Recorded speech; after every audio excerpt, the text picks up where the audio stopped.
Can you just first maybe briefly tell us how you got to where you are now, and how you've developed and managed to get you to where you are now? All right. Well, I work for a binational center in Brazil, and this is the place where I partly learned English because I lived in the U.S. when I was a child, and then when I came back to Brazil, my parents wanted me to keep on improving my English, so they enrolled me in this institution, and I just loved it. I loved English. I've always loved English. And so I took all the courses available, and when I finished the advanced course, I took all kinds of courses available until the last course that I hadn't taken was the teacher development course. And since I didn't want to stop learning English and practicing my English, I decided to take this course, even though I did not plan to be an English teacher at all. Actually, I was already majoring in journalism at that time. And so what happened was that through the teacher development course, I started falling in love with teaching English besides English. And I was finally invited to work, to start teaching at Casa Thomas Jefferson. It was a big surprise to me because it wasn't part of my career plan. But I'm not the kind of person who says no. I like new experiences. And so I said, well, I'll give it a try. I mean, I can juggle teaching and going to university at the same time. So, and when I finish university, I'll go on to become a journalist and quit my teaching job. So that was my original plan. But as happens to most people I know who had a similar path in their career, of course, I started enjoying teaching more and more. And I was finally given the opportunity to supervise a course. And that's when I was about to graduate from university to major in journalism. And so I made a decision. I decided to pursue, to develop my career as a teacher. And so I gave up journalism. I never actually worked as a journalist except for a short 6 months internship. And then after having decided that, yeah, I wanted to be a teacher, I decided that I needed to become more qualified. So a few years later, I moved to the U.S. with my family to get a master's degree in teaching English as a second language. And I started, developing my career, going to conferences, presenting, writing. I also got a PhD here in Brasilia in education. And that was when I was invited to become the general academic coordinator in the institution, and now it's called academic superintendent, but the job is basically the same. So I hope I was brief. Yeah, and have you ever experienced any discrimination on the way? I mean, have you ever felt that, you were a non-native speaker, so the recruiters were, treating you differently, you were at a disadvantage, or?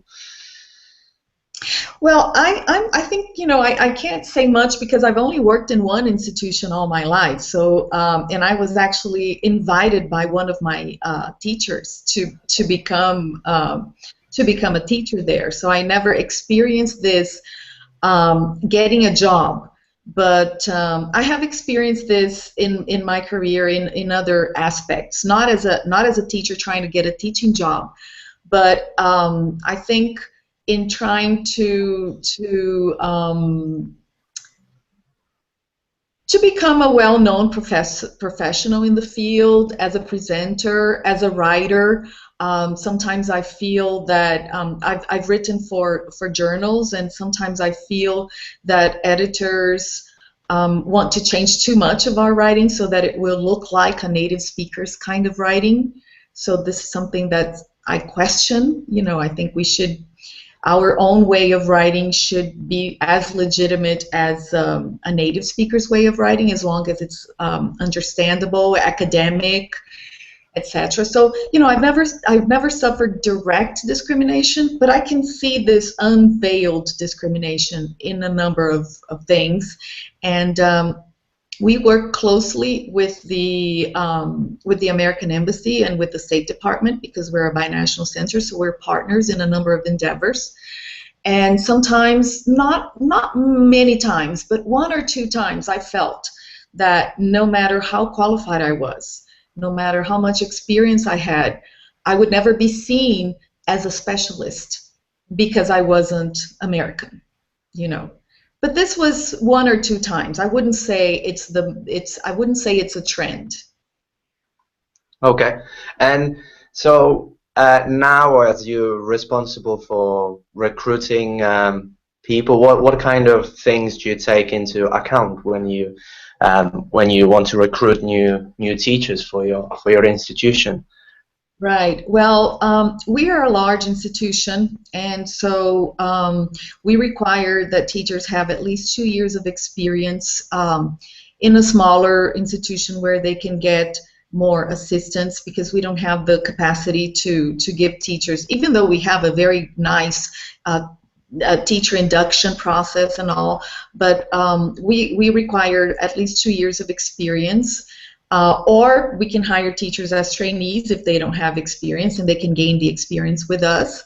Our applicants also take a test of English, an in-house test of English, and everybody has to take this test, native and non-native professionals, because, for example, there's an essay writing task, and that sometimes uneducated native speakers don't do well in.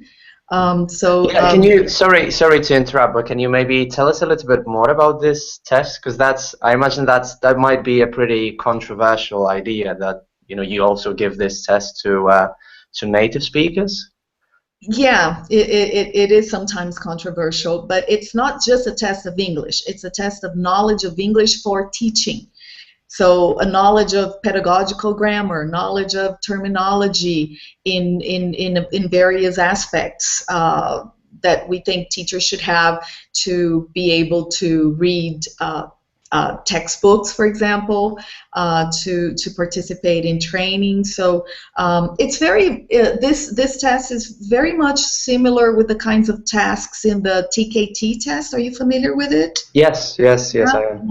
So it's not just knowledge of English as a native or non-native speaker, but knowledge of English to be a teacher of English.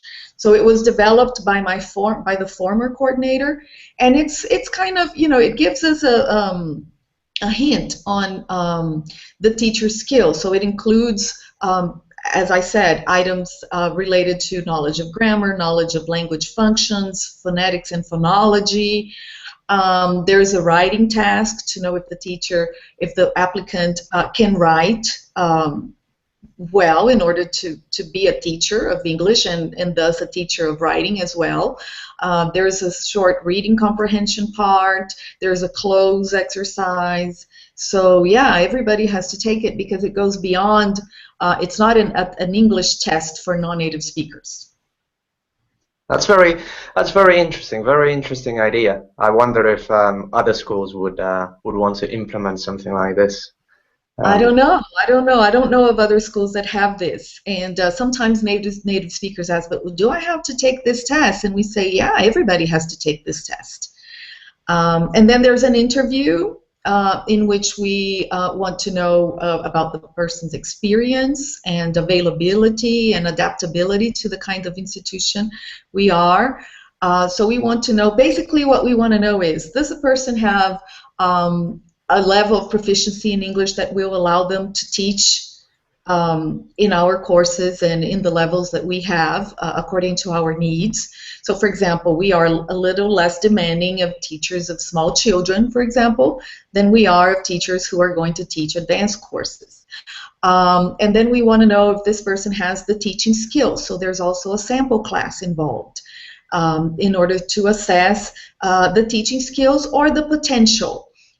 We look at a lot of aspects related to how the candidate relates to the students. If the candidate is able to give a student-centered class and not a teacher-centered class, these kinds of things. And we make no distinction between native and non-native speakers. They all go through all these stages. Hmm. Yeah, so it seems like you try to take into account sort of the full picture of a teacher, because to me sometimes it seems like all qualifications are not really important anymore. That it's, for many recruiters, it's only important whether you're a native speaker.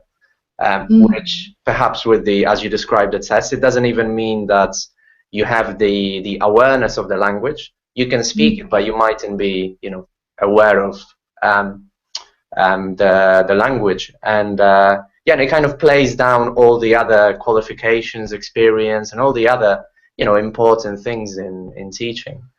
Right, right. Yeah. So we want to know this.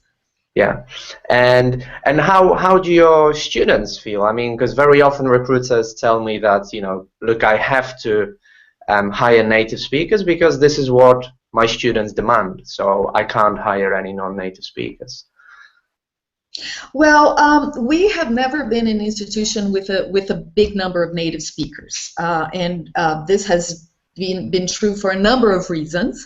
One of them being the way we select teachers, because it's not enough just to be a native speaker. You have to have teaching credentials, and also because of the laws in Brazil. So it's very difficult to get a work permit in Brazil. So it's very hard to hire, for example, a teacher from abroad to we would like to, we've tried, and well, we've been successful twice, but it took a long time, and we have to prove to the Ministry of Labor that this person is not taking up anybody else's job, and so it's a painstaking process. So this helps. The fact that we are a large institution that abides by the law also helps, because there are many smaller language programs that hire native speakers illegally because of the appeal. So I don't think our students expect to find a lot of native speakers in their class. It's not part of our culture, so it's not something they demand, because they know that most of our teachers are not native speakers of English, but they know that we have a very rigid selection process and that they will all be proficient speakers of English. So I have never experienced any situation in which a student came and said, I don't want this teacher because he or she is not native. Right, and at the same time, you still have the students. They haven't left to look for schools that only hire native speakers, have they? Well, some might have left, but I don't think it's the majority. Some students might have done it, not to look for schools that hire native speakers. I think the trend here is to take one-on-one classes with, and sometimes I hear this from friends. Oh, I'm doing private classes with a native speaker. And I ask, well, does he have any teaching experience? No, but he's a native speaker. And then I try to say, well, but does that help much? I mean, I'm a native speaker of Portuguese, but I don't teach Portuguese. Right. So would you say that, I mean, at least in the Brazilian context, would your institution, for example, be any more successful if it, for example, had this policy of only hiring native speakers? No, I don't think so. I don't think it would be more successful, because we've been around for 53 years already, and we've gained our reputation within the community, and they know that our teachers are qualified teachers, and our results are very good. So I think we can prove that our results are very good, and I can even, I've even argued, for example, we administer a proficiency test at the end of our advanced course, and we look at students' results, and we had students who had more native speaking teachers than others, and there's no difference in their fluency, in their pronunciation, in their accuracy. We cannot observe a difference in the students, in the outcome of our teaching, in students who had mostly native teachers for one reason or another, and students who had only non-native teachers. So what, it seems that it is beneficial to kind of to take into account qualifications rather than, you know, just the fact of being a native speaker. But what advice would you give to, you know, to a school or a recruiter who would like to, you know, to adopt a more sort of equal approach to hiring, but they are perhaps afraid that, you know, the competition is hiring native speakers, and, you know, it's a business, so you know, that person doesn't want to you know, lose their clients. But Right. what advice would you give? Well, I think, you know, I would advise the person to explain to whoever is hiring the school, or whoever is requiring, whether it's the students or it's a company that's hiring the school, to explain that there is no evidence that students who've had native speakers acquire the language faster or better than students who only had non-native teachers. That the most important aspect is what goes on in the classroom, the methodology used, the how the teacher adopts and adapts the materials to the students' needs, and that a good teacher will obtain great results, native or non-native. Right. So you suggest talking to the clients and Yes, and educate. showing results, and showing, you know, look, this is what my institution achieves in terms of proficiency exams, or people studying abroad and being successful. So this is what we can deliver, and it doesn't matter if the teacher is native or non-native. We have evidence. So I think, you know, when you show evidence, when you show data, when you show confidence in what you're saying, I think you can be quite successful. I agree. I agree. I think, you know, we shouldn't be afraid to, you know, to confront the prejudices that our clients might have. After all, we're supposed to be the experts in language teaching, right? But Right. maybe last question. What to end on a positive note? What advice would you give to, you know, to an aspiring non-native teacher who might have heard or even experienced discrimination? You know, you've succeeded yourself. So what would you suggest? What advice would you give? Well, I think first of all they have to show confidence in themselves and in their capacity.